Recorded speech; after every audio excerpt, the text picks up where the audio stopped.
Hola mujeres hermosas, buenos días, Dios les bendiga. Bienvenidas a este devocional número 154 de Mujeres Delicadas y Frágiles, en donde Dios nos irá transformando de ordinarias a virtuosas para su gloria. Amén.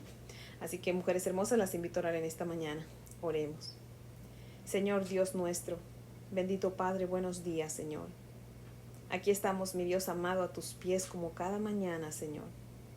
Venimos como ofrendas vivas a morir al yo, a rendir nuestra voluntad a ti, Señor, para que tú hagas tu voluntad en nosotras, Padre. Señor, queremos regirnos por la fe en tu santa palabra, Señor, y no por lo que miramos o sentimos. Nuestro corazón es engañoso, Señor, pero tu santa palabra es santa, es pura y verdadera, Señor, que alumbra el entendimiento de aquellos que nos amparamos en ella, Señor. Gracias, Padre, por traernos a ti con lazos de amor, Señor. Te amamos, pero ayúdanos a amarte más, Señor. Creemos en ti, pero aumenta nuestra fe, Señor. Te suplicamos, perdona nuestras faltas y nuestros pecados, Señor. Padre, si tú quieres, Señor, líbranos del dominio del pecado. Líbranos de caer en tentación, Señor. Guárdanos del maligno, Padre, y ayúdanos a vivir una vida que glorifique tu santo, precioso y bendito nombre, Señor, porque te lo suplicamos en Cristo Jesús, por sus méritos, Señor, y para su gloria, Padre. Amén, Señor. Mujeres hermosas, hoy yo quiero darles la introducción al libro de Éxodo, ya que mañana vamos a comenzar a estudiar el libro de Éxodo, y ayer les di la introducción del libro de Génesis, porque si ya saben, no se las di al principio, pero se las di ayer, así que hoy les voy a dar la introducción al libro de Éxodo, mujeres hermosas. Y nos va a ayudar mucho pues a comprender lo que vamos a estudiar del libro de Éxodo, porque vamos a tener un conocimiento, ¿verdad? De lo que vamos a mirar, a estar mirando, ¿verdad? Y bueno, la introducción es la siguiente. La palabra Éxodo proviene del griego y significa salida, porque uno de los temas principales del libro es justamente la salida del pueblo de Dios de Egipto. Se puede considerar a Éxodo como el libro central del Antiguo Testamento, ya que registra cómo Dios libera a los israelitas y establece un pacto con esa comunidad, una nación elegida para servirle y representarlo. Éxodo describe la esclavitud y la opresión de los israelitas, la preparación y el llamado de Moisés, el conflicto entre Yahvé, el Dios de Israel, y los dioses de Egipto, representados por el faraón. El éxodo israelita, su establecimiento como la nación del pacto con el Señor, su rebelión contra Dios y el cuidado del Señor para asegurar la relación con su pueblo, simbolizada por su presencia en el tabernáculo que construyeron para él. Circunstancias de la redacción del libro. El autor, aunque no se especifica quién fue el autor de Éxodo, hay referencias de que Moisés dejó un registro escrito de acontecimientos y de lo que Dios había dicho. También hay referencias a la preservación y transmisión de su contenido. La autoría de Éxodo y de los otros 4 libros del Pentateuco, que como vimos ayer, el Pentateuco son los primeros 5 libros de la Biblia, que también se les llama los 5 libros de la ley o la Torá. Dice, se ha atribuido fundamentalmente a Moisés, quien lo pudo haber escrito en algún momento durante un periodo de 40 años, después de que los israelitas terminaron de construir y de dedicar el tabernáculo en el monte Sinaí, al comenzar el segundo año después de salir de Egipto, y antes de su muerte en la tierra de Moab, aproximadamente en el año 1406 antes de Cristo, o más bien aproximadamente 1406 años antes de Cristo. Contexto histórico. Éxodo continúa la narrativa de Génesis, que termina con la muerte de José, y la retoma unos 300 años después, cuando habían cambiado las circunstancias de los descendientes de Jacob en Egipto. Durante la dinastía 18, probablemente bajo los faraones Tutmosis y Amenofis II, Los israelitas fueron esclavos en Egipto. La mano de Dios los liberó por medio del liderazgo de su siervo Moisés. La esclavitud de los israelitas terminó en 1446 a.C. Éxodo relata los acontecimientos que precedieron y siguieron a la salida de Egipto. Y el primer año de los israelitas en el desierto, incluida la revelación de la ley. Aunque la fecha del Éxodo es incierta, la evidencia bíblica se inclina hacia 1446 a.C., según Primera de Reyes. Capítulo 6, verso 1. El Éxodo ocurrió 480 años antes del cuarto año del reinado de Salomón. Este dato bíblico, combinado con la cronología asiria, permiten fijarlo en el 966 a.C.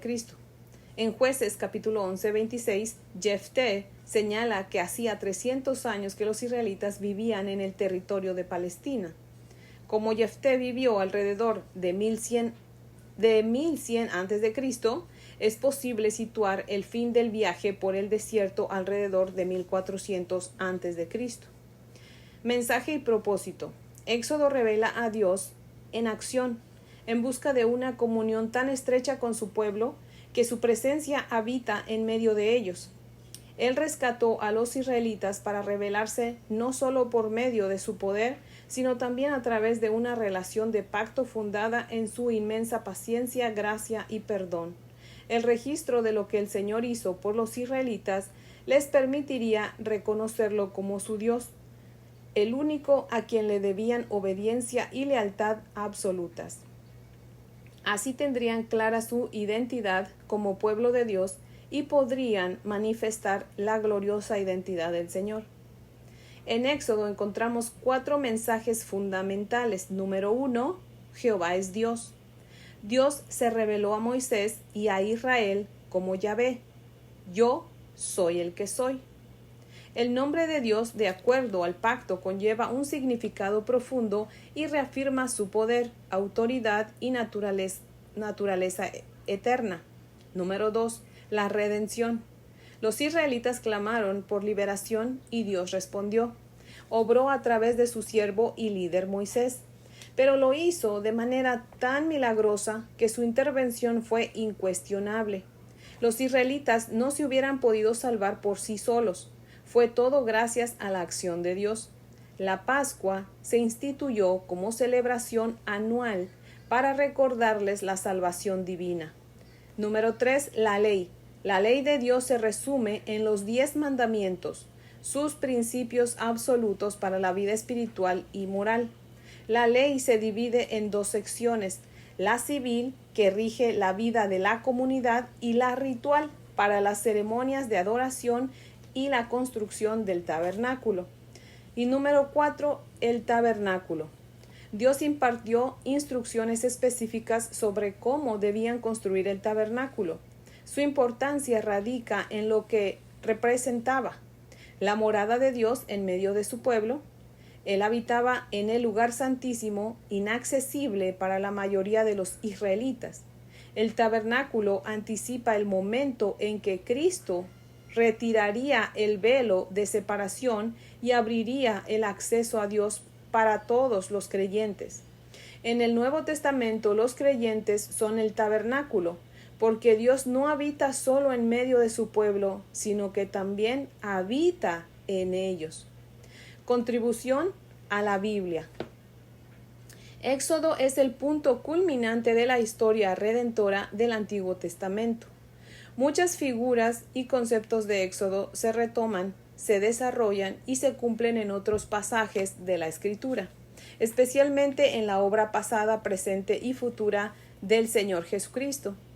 Por ejemplo, la liberación, la provisión del sustento, la fidelidad de Dios a sus promesas, la autorrevelación de Dios, el conocimiento de Dios al ver sus actos, la presencia de Dios, su gloria, los esfuerzos necesarios para preservar el conocimiento de Dios, una nueva identidad para el pueblo basada en las acciones de Dios, las ordenanzas para la adoración y la vida en comunidad, la conexión entre la grandeza de Dios y su relación con un pueblo, la obediencia y la rebeldía, la intercesión, y su perdón amoroso.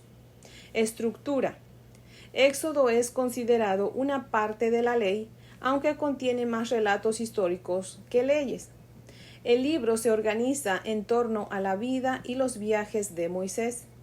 Entre la narración de los capítulos 1 al 18 y 32 al 40 se encuentran el establecimiento del pacto, capítulos 19 al 24, y las leyes referidas al tabernáculo y el sacerdocio. El bosquejo del libro de Éxodo.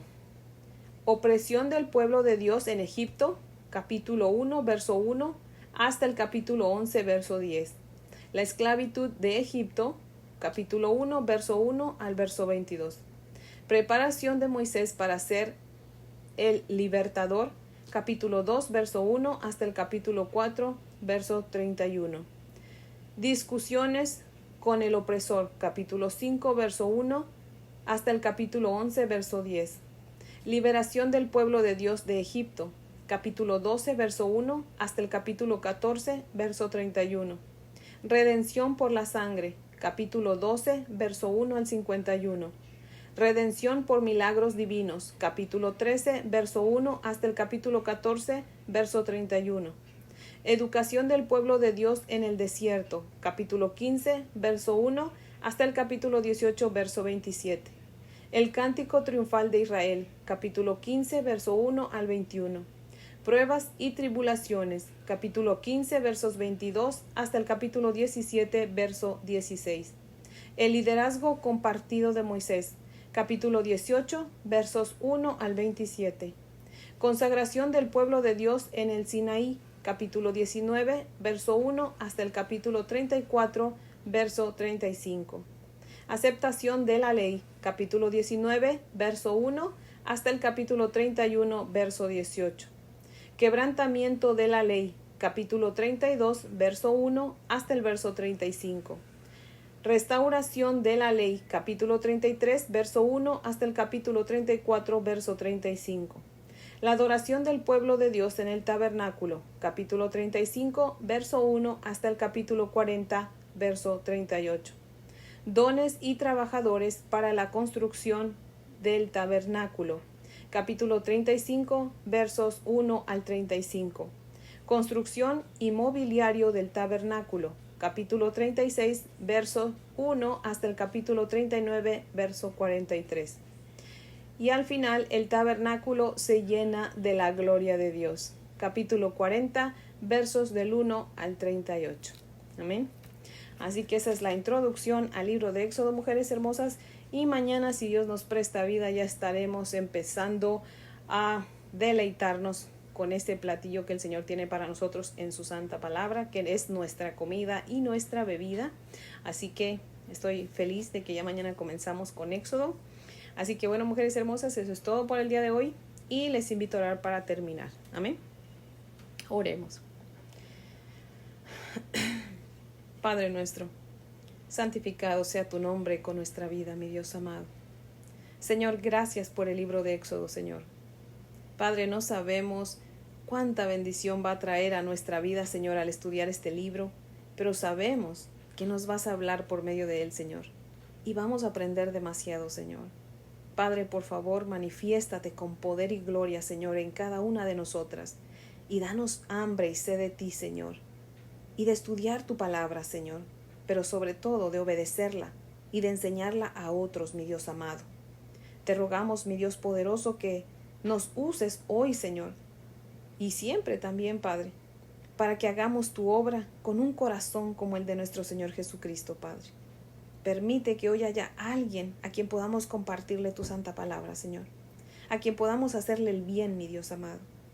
Ayúdanos, Señor, para que aun cuando la gente no nos trate bien, nosotras siempre devolvamos bien por mal, Señor. Te pedimos, Señor, por aquellos que están sufriendo, Señor, por desastres naturales, mi Dios bendito. Padre, te rogamos que por favor les ayudes, que seas tú supliendo sus necesidades, mi Dios amado. Por favor, no los dejes, Padre, que así como has tenido misericordia de nosotros, tengas misericordia de ellos, Padre. Te rogamos, Señor, por aquellos que están sufriendo la pérdida de un ser querido, Señor. Oh Dios amado, que seas tú su fortaleza y su consuelo, mi Dios poderoso. Y que cada cosa que pasa en nuestras vidas, Señor, sirva para traernos a ti, Señor. Para que sea el llamado de nuestra atención, Señor, para volvernos a ti, Padre. Oh Dios Todopoderoso, te damos gracias por todo lo que haces, porque lo que tú haces es perfecto, Señor. Y confiamos en tu palabra, Señor. Dice tu palabra en Romanos 8:28 que todo sucede por algo bueno, Señor, para el bien de aquellos que te amamos, a quienes tú has llamado conforme a tu propósito, Señor. Así que, mi Dios amado, confiamos en que todo lo que nos sucede, Señor, es por un propósito, Señor. Tú tienes un propósito en cada cosa que pasamos, mi Dios amado, y por eso te amamos y te bendecimos, porque tú eres Dios, Señor. Porque antes que debemos de estar agradecidos, Señor, que siendo como somos de pecadores, tan tremendos, Señor, de veras que, ay Dios mío, yo no sé cómo tienes tanta paciencia con nosotros, Señor, y cómo nos puedes amar si no hay nada bueno en nosotros, mi Dios amado. Pero te damos gracias por eso, porque realmente es solamente por tu gracia, Señor, porque nosotros no hay mérito alguno, Señor. No hay nada bueno en nosotros, mi Dios bendito. Es solamente por tu gracia y tu amor y tu paciencia, Señor. Gracias, mi Dios eterno. Te pedimos, Señor, perdona nuestros pecados, Señor, y ayúdanos a amarte, porque te lo mereces, Señor. Oh Dios amado, la gloria, la honra y el honor sean dados todos a ti por los siglos de los siglos, Padre. Amén, Señor. Mujeres hermosas, espero que tengan un día muy bendecido, y si Dios nos presta vida, pues aquí las espero mañana para que comencemos con el libro de Éxodo. Amén.